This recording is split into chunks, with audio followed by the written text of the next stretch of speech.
अरे भाभी, क्या कर रही हैं? आज क्या सारे सपने एक ही दिन में देख लेंगी? अब चलो उठो और जल्दी नीचे आओ, वरना चाय खत्म हो जाएगा तो मत कहना। बड़बड़ाती मोनी की आवाज़ से सिप्रा की आंख खुल गई। घड़ी देखी, सिर्फ 7 बजे थे और इतने गुस्से भरी आवाज़। पति बगल में बेखबर सोया था, वह भी उठते हुए यही बोला, अरे 7 बज गए हैं, उठो उठो। मोनी ने चाय बना ली है?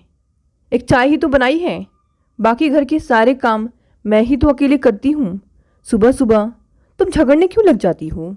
अगर तुम्हें उठा रहे हैं तो उठ जाओ, हेमंत नींद में बोला और फिर चादर तानकर सो गया। अंदर तक सुलग गई मैं। जब रात में मीठी मीठी बातें करते हैं तब नहीं सोचती कि इसे सोने दूँ, क्योंकि सुबह इसे उठना है। तब तो कहते हैं अभी तो हमारी शादी को कुल 2 महीने ही हुए हैं। रात की बात सुबह जगाते समय कभी याद ही नहीं रहती।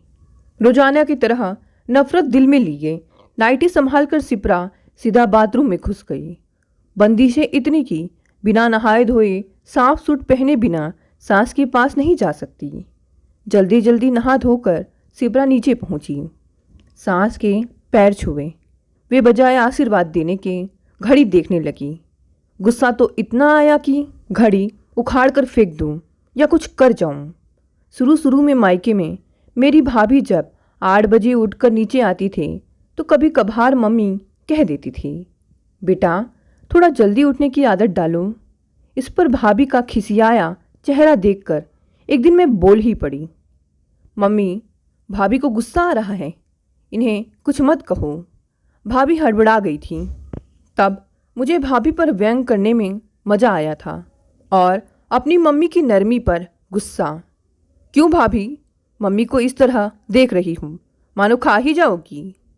मैं मोनी के व्यंग पर चौंकी। मोनी लगातार मेरा चेहरा ही देखे जा रही थी। अचानक मेरी भाभी मुझ में आ गई।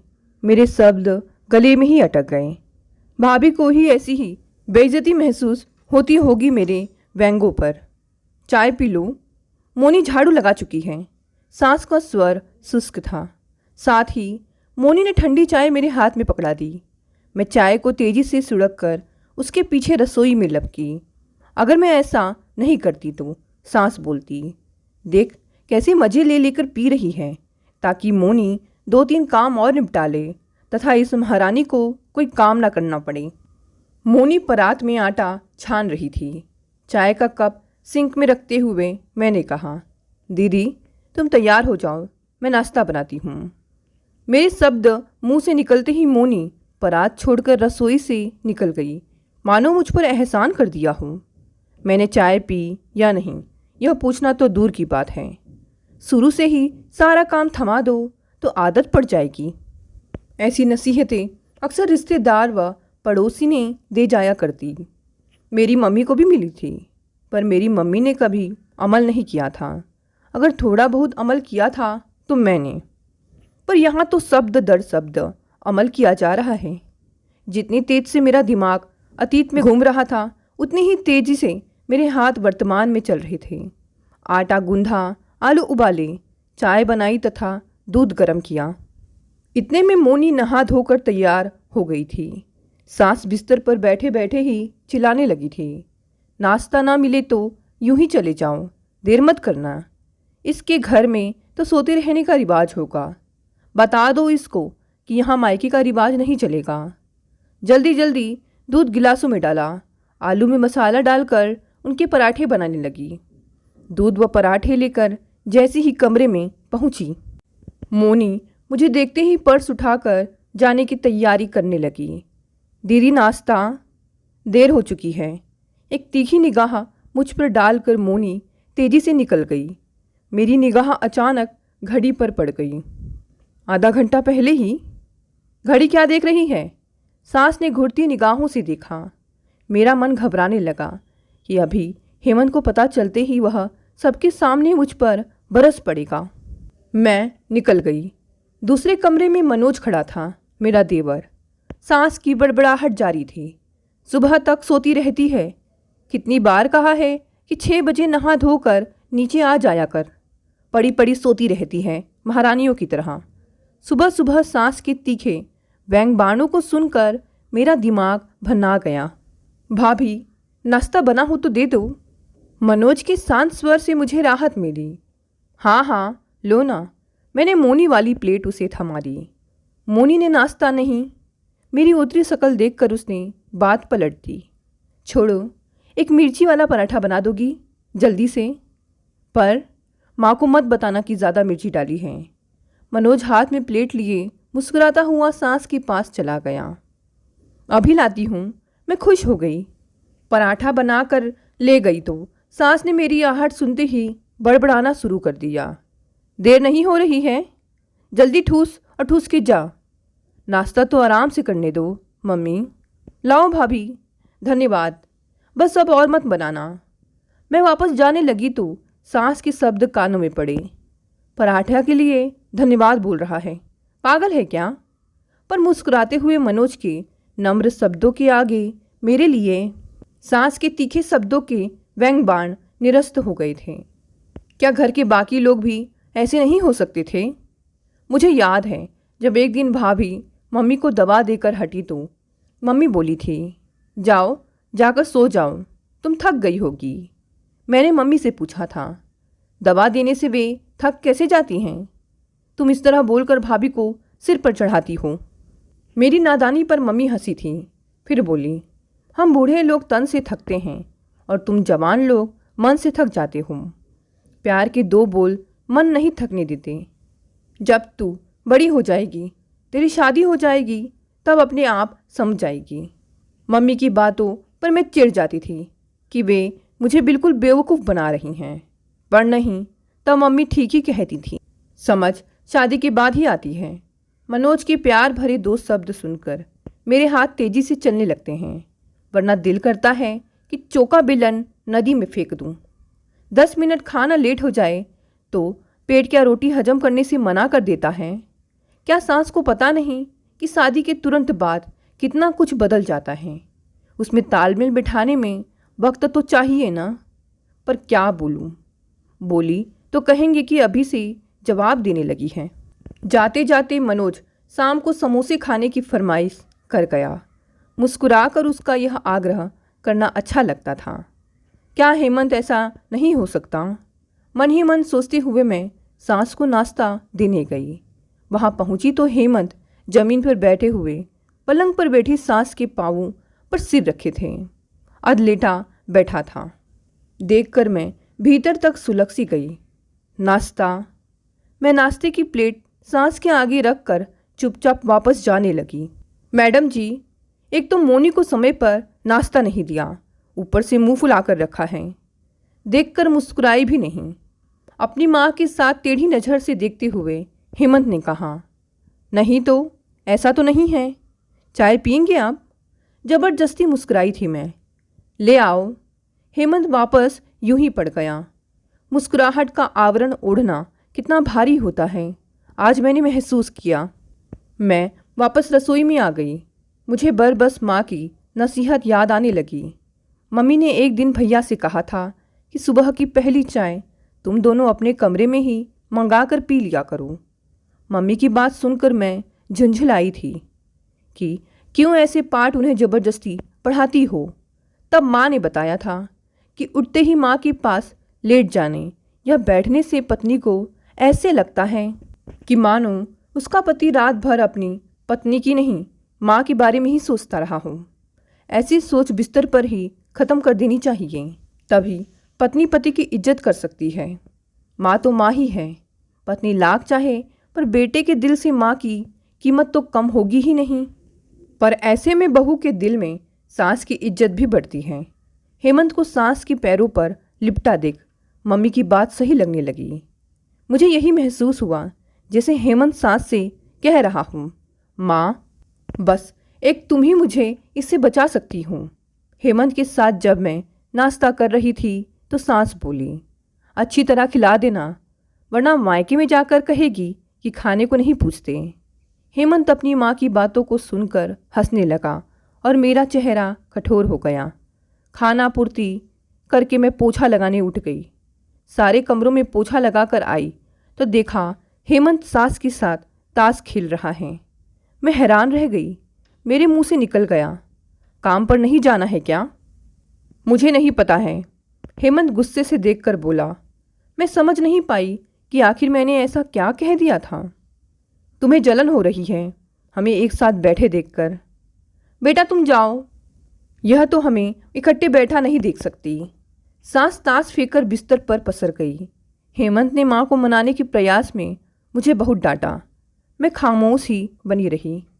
उस दिन भैया से भी भाभी ने पूछा था, कहाँ चले गए थे, शादी में नहीं जाना है क्या? तब मुझे गुस्सा आ गया था कि भैया मेरे काम से बाजार गए हैं, इसलिए भाभी इस तरह बोली हैं। भैया भी भाभी पर बिगड़े थे। मुझे अच्छा लगा था कि भैया ने मेरी तरफदारी की। कभी यह सोचा भी ना था कि भाभी भी तो हम लोगों की तरह ही है, उन्हें भी तो बुरा लगता होगा।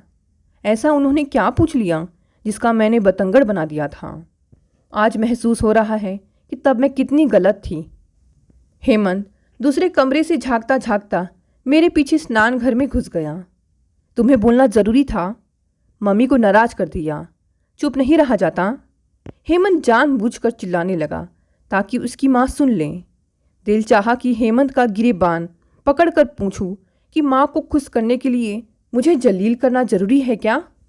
कुछ भी कह नहीं पाई, चुपचाप आंगन में झाड़ू लगाती रही। आंसू थमने का नाम ही नहीं ले रहे थे। हेमंत ने देखा भी, पर एक बार भी नहीं पूछा कि रो क्यों रही हो। कमरे से किसी काम से निकली तो पति को सास के साथ हंसता देखकर मेरा दम घुटने लगा। मैं और परेशान हो गई। उठकर रसोई में आकर दोपहर का खाना बनाने लगी। बार बार मम्मी व भाभी की बातें याद आने लगी। मम्मी कहती थी कि जब घर में किसी का मूड ठीक ना हो तो फालतू हंसा नहीं करते, नहीं तो उसे लगता है कि हम उस पर हंस रहे हैं। और भाभी, वे तो हमेशा मेरा मूड ठीक करने की कोशिश किया करती। तब कभी महसूस ही नहीं हुआ कि इन छोटी छोटी बातों का भी कोई अर्थ होता है। ये लोग मूड बिगाड़ कर कहते हैं कि तुरंत चेहरा हंसता हुआ बना लो, मानो मेरे दिल ही ना हो। इनसे एक प्रश्न पूछा तो चुप जाता है। मुझे जलील भी कर दे तो चाहते हैं कि मैं सोचूं भी नहीं। क्या मैं इंसान नहीं? मैं कोई इनका खरीदा हुआ सामान हूँ? दोपहर का खाना बनाया, खिलाया, फिर रसोई संभालते संभालते 3 बज गए। तभी ध्यान आया कि मनोज को समोसे देने हैं, सो समोसे बनाने की तैयारी शुरू कर दी। आलू उबालने को रखकर कपड़े धोने चली गई। कपड़े धोकर जब वापस आई तो हेमंत व्यंग से बोला, मैडम जी कहाँ घूमने चली गई थी? पता नहीं कुकर में क्या रख कर गई कि गैस बंद करने के लिए मम्मी जी को उठना पड़ा। हद हो गई। गैस बंद करना भी इनकी माँ के लिए भारी काम हो गया और मेरी कोई परवाह ही नहीं। मैं रसोई में ही ज़मीन पर बैठकर आलू छीलने लगी। तभी हेमंत आ गया। क्या कर रही हो? 2 मिनट मम्मी के पास बैठने का, उनका मन बहलाने का वक्त नहीं है तुम्हारे पास। जब देखो रसोई में ही पड़ी रहती हो। खामोश रहना बेहतर समझकर मैं खामोश ही रही। जवाब नहीं दे सकती तुम? हेमंत चिढ़ गया था। काम खत्म होगा तो आ जाऊंगी, मैं बिना देखे ही बोली। काम का तो बहाना है, हमारी मम्मी ने तो जैसे कभी काम ही नहीं किया हो। बड़बड़ाते हुए वह निकल गया। कितना फ़र्क है मेरी मम्मी और सास में। मेरी मम्मी मुझसे कहती थी कि भाभी का हाथ बटा दे, खाना रख दे, बर्तन उठा दे, फ्रिज में पानी की बोतल रख दे, सबको दूध पकड़ा दे, बर्तन मांज दे। इन छोटे छोटे कामों से ही भाभी को इतना वक्त मिल जाता कि वे मम्मी के पास बैठ जाती। इन्हीं कामों के लिए भाभी कभी मेरी तारीफ़ करती तो मैं सोचती कि भाभी अपने को ऊंचा साबित करने की कोशिश कर रही हैं, पर नहीं, भाभी ठीक कहती थी। यहाँ पर पानी का गिलास भी सबको बिस्तर पर लेटे लेटे पकड़ाओ, फिर नौकर की तरह खड़े रहो खाली गिलास ले जाने के लिए। अगर 1 कप व 1 बिस्कुट चाहिए तो नौकरों की तरह ट्रे में हाजिर करो, वरना बेसऊरी का खिताब मिलता है और मायके वालों को गालियाँ। हेमंत और सास को चाय और समोसे देकर हटी तो मनोज आ गया। मनोज को चाय देकर हटी तो मोनी आ गई। वह आते ही सो गई। बिस्तर पर ही उसे चाय पानी दिया। मोनी के तो ऑफिस में एक बॉस होगा, यहाँ तो मेरे 4 बॉस हैं। किस किस की सेवा करूं? मैं रात का खाना बनाती खिलाती रही। इन सब का ताश का दौर चलता रहा। रात 10:30 बजे ठहाकों और खुशी से ताश का दौर रुका तो मोनी ने सास के लिए एक गिलास दूध देने का आदेश दिया और सास ने मोनी को देने का। मुझे किसी ने सुबह भी नहीं पूछा था कि दूध लिया या नहीं। मेरी तो इतनी हिम्मत नहीं थी कि 10:15 बजे सबको खाना खिलाकर मैं बिस्तर पर सो सकती। सुनने को मिल जाता, देखो तो ज़रा भी ढंग नहीं है, माँ बाप ने सिखाया ही नहीं है, हम तो यहाँ बैठे हैं, यह सोने चली गई। बिस्तर पर पहुँचते पहुँचते 11 बज गए। बिस्तर पर लेटी तो पूरा बदन दर्द कर रहा था। तभी हेमंत बोला, ज़रा पीठ दबा दो। बैठे बैठे मेरी पीठ दुख गई और हेमंत पीठ मेरी तरफ करके सो गया। मन किया कि हेमंत की पीठ पर एक मुक्का दे मारूं या बोल दूं कि जिस माँ का मन बहलाने के लिए पीठ दुखाई है उसी माँ से दबवा भी लेते हैं। बस यही एक काम बचा था ना मेरे लिए। मन ही मन मोटी सी भद्दी गाली दे दी। दिल भी किया कि तीखा जवाब दे दूं, पर याद आया कि कल मायके जाना है। अगर इसका मुंह फूल गया तो यह अपनी माँ के आंचल में छिप जाएगा और मैं अपनी मम्मी का चेहरा देखने को भी तरस जाऊंगी। महीने से भी ज़्यादा हो गए मम्मी को देखे हुए। कल मायके ले जाओगे ना? मैंने पीठ दबाते हुए कहा। बड़ी देर के बाद हेमंत ने मुंह से निकाला, ठीक है, दोपहर का खाना जल्दी बना लेना, फिर वापस भी आना है। मैं जल भुन गई यह उत्तर सुनकर। सिर्फ 4 घंटे में आना जाना और मिलना भी। मजबूरी थी, समझौता कर लिया। घर पहुंची तो जैसे मम्मी इंतज़ार कर रही थी। क्या बात है, यह तो जैसे हमें भूल ही गई। भाभी ने प्यार से कहा, होना भी चाहिए, आखिर वही घर तो इसका अपना है। हेमंत ने अकड़ कर कहा। मम्मी भाभी के सामने आते ही आंसू आने लगे थे, मगर मैं रोक लगा गई। क्या हुआ? दोनों हैरान रह गई मेरी सूरत देखकर। कुछ भी नहीं, मैं अपने आप को रोक ही रही थी। यहाँ के लोग मेरे चेहरे से मेरे मन के भाव पढ़ लेते हैं, ससुराल वाले क्यों नहीं पढ़ पाते? सब ने बहुत आओ भगत की। हेमंत को बहुत मान दे रहे थे। मुझे लगा कि हेमंत इनके मान के काबिल नहीं है, लेकिन मजबूरी, मैं कह भी नहीं सकती थी। वापस लौटते वक्त भाभी जी ने बताया कि अच्छा हुआ तुम आज आ गई, कल वे भी 2 दिनों के लिए मायके जा रही हैं। इस पर हेमंत बोला, भाभी जी, शादी से पहले आप इतने साल मायके में ही थी, फिर मायके क्यों जाती हैं बार बार? अब आप इस घर को ही अपना समझा करें। भाभी का चेहरा उतर गया। पता नहीं क्यों भाभी का उतरा चेहरा मेरे दिल में तीर की तरह वार कर गया। आप इतने बड़े नहीं हो कि मेरी बड़ी भाभी को सलाह दे सकूं। ससुराल को अपना समझने का यह मतलब तो नहीं कि भाभी की मम्मी मम्मी नहीं है, उनका अपनी मम्मी के पास बैठने का दिल नहीं करता। दिल सिर्फ लड़कों का ही करता है। लड़कों को हम लोगों की तरह अपना सब कुछ एकदम छोड़ना पड़े तो दर्द महसूस हो। इस अप्रत्याशित जवाब से हेमंत का चेहरा फक हो गया। मेरे भीतर जाने कब का सुलगता लावा बाहर आ गया था। खामोशी छा गई। भाभी मेरा चेहरा देखती रह गई। मम्मी के चेहरे पर पहले हैरानगी, फिर तसल्ली के भाव आ गए। बाहर आकर हेमंत बाइक स्टार्ट कर चुका था। मैं मम्मी के गले मिली तो लगा मैं जाने कब से बिछड़ी हुई हूँ। ममता का एहसास होते ही मेरी आंखों से पानी बाहर आ गया। मम्मी प्यार से बोली, सिप्रा बड़ी हो गई है ना?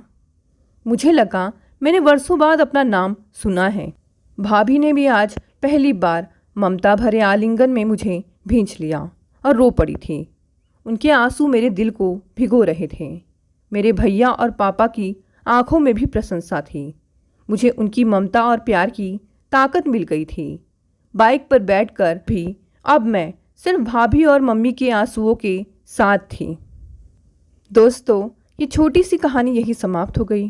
कहानी पसंद आई तो इसे लाइक, शेयर, कमेंट करें और साथ ही साथ अगर आप नए हैं तो चैनल को भी सब्सक्राइब कर लें। धन्यवाद दोस्तों, मिलते हैं अगली नई कहानी से।